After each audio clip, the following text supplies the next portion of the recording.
Alors aujourd'hui, on va parler d'un truc qui grignote un peu ta perf sans même que tu t'en rendes compte. Je parle de ton téléphone, ou plutôt, comment est-ce que les réseaux sociaux, les écrans, les stories, les likes peuvent vraiment impacter ta performance. Est-ce que tu crois vraiment que ça te détend, que ça te déconnecte? Eh bien en vrai, ça va vraiment te déconnecter du jeu. Et la science le prouve. Est-ce que tu veux des stats? Allez, go, c'est parti. Une équipe de chercheurs italiens, en 2018, ils ont voulu tester un truc simple, c'est-à-dire est-ce que jouer à un jeu de logique sur smartphone qui s'appelle Brain It On, est-ce que ça améliore vraiment les capacités mentales chez les jeunes joueurs de foot? Le protocole, c'est ils prennent 30 joueurs de foot, tous âgés de 15 ans, en centre de formation.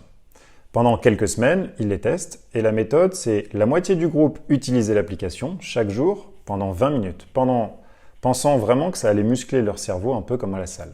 L'autre moitié, pas de jeu, routine classique, entraînement normal.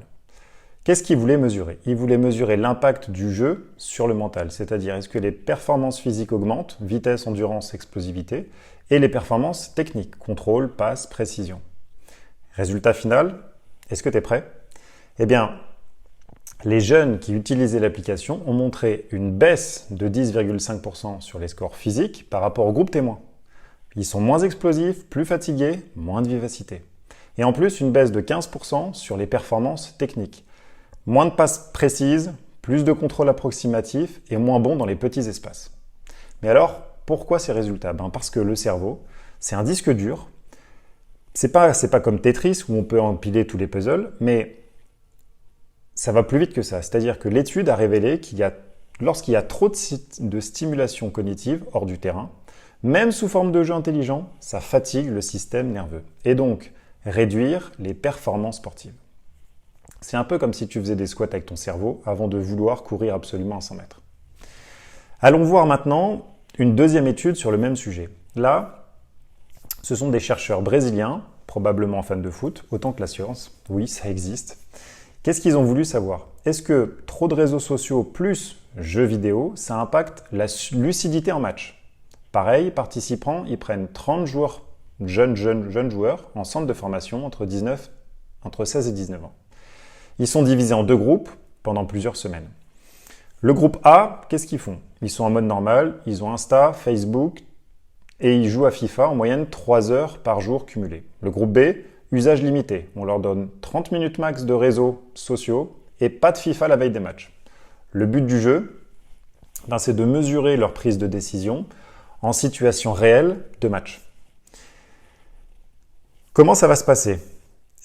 Comment est-ce qu'ils vont pouvoir tirer, garder le ballon? Bref, ils ont mesuré tout ça. Et comme outil de mesure, ils ont des analystes avec des vidéos post-match, donc les entraîneurs sont formés pour ça, et en plus des tests cognitifs sur les temps de réaction et la pertinence des approches tactiques. Résultat, tiens-toi bien, les chercheurs ont noté que le groupe qui utilisait réseau plus FIFA, ils avaient une baisse significative de 10% dans la prise de décision pendant les matchs. Exemple, mauvais choix de passe sous pression, décision précipitée devant le but ou mauvaise lecture des déplacements adverses.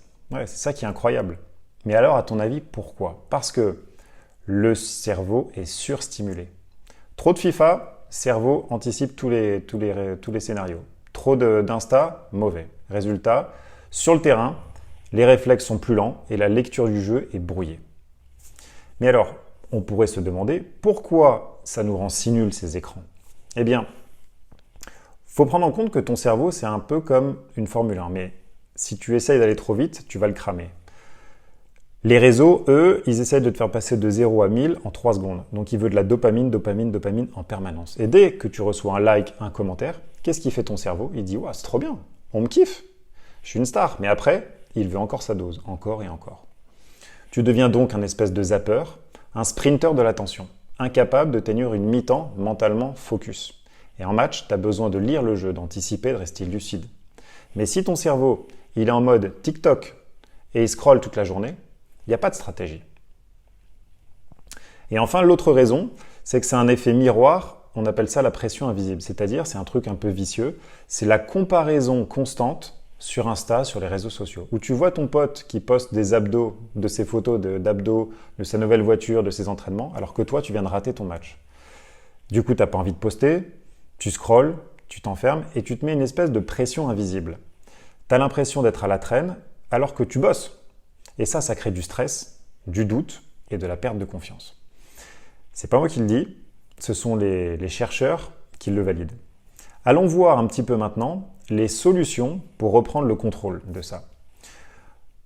Pas pour te plomber le moral, mais on va essayer de trouver un peu des tactiques qu'utilisent certains de mes athlètes avec qui je bosse et comment ils font pour le mettre en place. En un, ils utilisent le mode avion, c'est-à-dire avant d'aller dormir, pendant une heure avant, ils posent le téléphone, mais vraiment.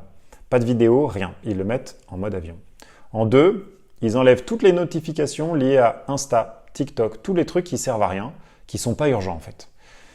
Ils les regardent à d'autres moments précis, mais pas n'importe quand.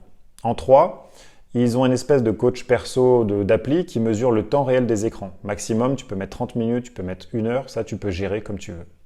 Et en 4, routine de pré-match, c'est sans écran. Avant un match, certains prennent 20-30 minutes, soit respiration, soit visualisation, soit étirement, soit mobilité, musique, comme tu veux.